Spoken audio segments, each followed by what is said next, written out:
Understanding Hardship, the painting of Artemisia Gentileschi.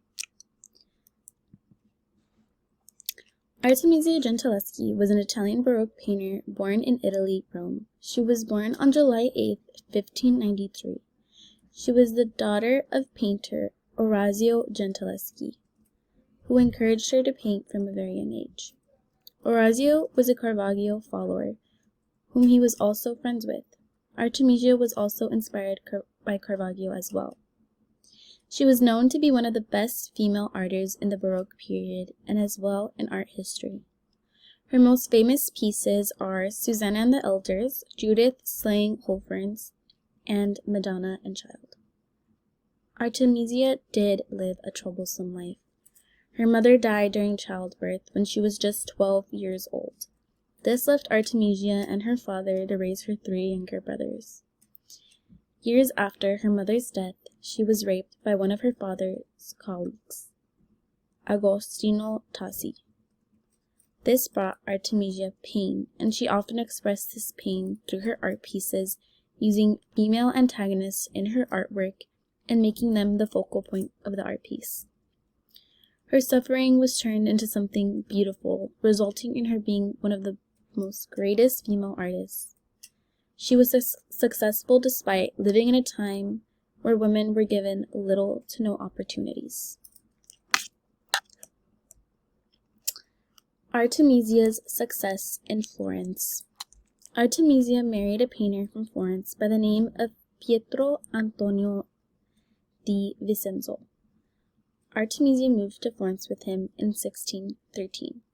They had 5 children. 4 of her children did not survive past their childhood. Her daughter Prudentia survived into adulthood, who later on in life was trained by her mother to be an artist. During her time in Florence, she was acquainted with many well-known people who were writers, artists, and even royalty. She had a lot of success living in Florence. One of Artemisia's well-known patrons include Cosimo, Grand Duke of Tuscany, and Cosimo's father, the Grand Duchess. She was even friendly with Galileo, which they wrote letters to one another. Michelangelo's great-nephew also gave Artemisia the responsibility to fresco in his family gallery. They liked her art so much they paid her triple of what other artists were getting paid, whom were mostly male artists. The beautiful piece she made on the ceiling of the Galleria was known as the Allegory of Incarnation.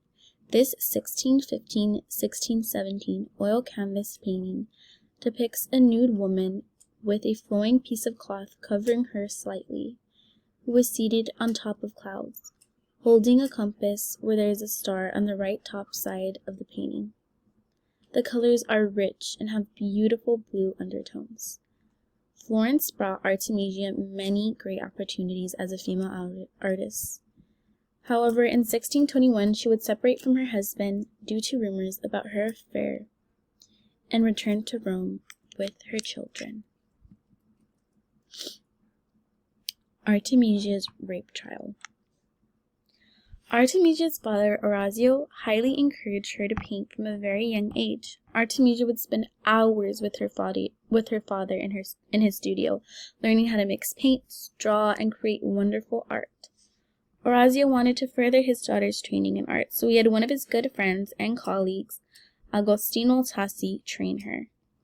In the spring of 1611, Tassi was given Artemisia a lesson in her father's studio, when Agostino Tassi decided to rape Artemisia. She tried escaping, but he followed her and forced himself onto poor Artemisia. Artemisia was just 18 years old when she experienced this traumatic event. Tassi promised her that they would marry each other, so they continued to have sexual relations. His wife was even presumed to be dead, but it appeared she was still alive. This infuriated Orazio. Tassi violated his daughter's purity and did not want to restore it. Tassi was a horrible person. He was a rapist, a liar, and was in fact planning the murder of his own wife. Tassi even raped his own sister-in-law. Osario sued Tassi, and this would mean he would have to bring shame into the public eye of his own daughter. The trial lasted 7 months. Tassi was found guilty, but later was released. This brought Artemisia great pain and suffering. With all this pain and suffering, she turned into her artwork. Artemisia's artwork. Artemisia's artwork showed the pain she's endured during her lifetime. Her artwork was brutal and aggressive. Many people were shocked looking at the paintings of Artemisia Gentileschi. Her artwork was unique because you typically did not see such gruesome artwork from a woman. This was seen as a troublemaker behavior in those days because women were taught to be silent and to obey men. One of her most gruesome and popular paintings was Judith slaying Holofernes, 1620 to 1621. Holofernes is on a bed and on the brink of his death, blood rushing down his body with a frightened look on his face. 2 women hold a sword to his neck. This definitely can be seen as a reflection of her trauma from the past. Women taking control over a situation, perhaps maybe even revenge on her rapist. This detailed painting is beautiful and has immense detail in it. All of Artemisia's paintings had a woman as the focal point.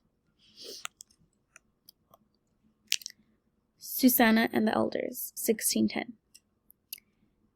In Susanna and the Elders, it shows 2 men leaning over a wall, whispering to a nude woman. The men above her perhaps showing the way men oppress women.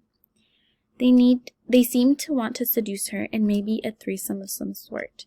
Their posture is threatening the woman in some way. Her face seems to be very disturbed. Her hands are thrown above, so it is clear she is being bothered by the older men. Susanna and the Elders was told in the book of Daniel. In the story, 2 older men are trying to seduce Susanna. They tell her if she does not sleep with them, they will tell everyone she is committing adultery with another man. Because she was married, this can bring great shame to her family or even the death penalty. Venus and Cupid, 1625. This painting depicts a nude woman on a bed with her eyes closed. Watching over her is Cupid, fanning her with these beautiful peacock feathers. Venus is the goddess of love. Outside her window shows a beautiful green view. The bright blue sheet on her bed stands out so beautifully, adding amazing contrast to the painting. The last painting I will be talking about is Madonna and Child. This painting is hung in the Galleria Spada in Rome. This picture depicts a beautiful, loving mother having an intimate moment with her child. The mother is about to breastfeed her baby. You can see having her hand near her breast, and part of her breast is shown exposing her nipple. The baby is reaching for his mother's neck, expressing their closeness or bond. In the painting, you can also see what seems to be a halo on top of the woman's head. This promotes women as a strong mother.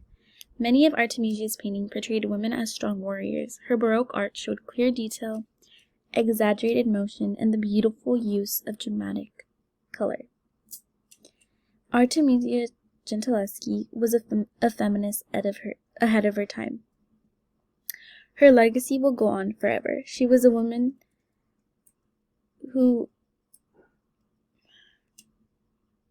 Artemisia legacy will go on forever. She was a woman ahead of her time. Artemisia passed away in the year 1956 in Nepal. Many believe it was a plague that took the life of Artemisia Gentileschi. Artemisia had success despite the fact that she lived in a time where it was hard for women to thrive in their careers. Her career shows her ambition and drive and how beautiful and rich her art was.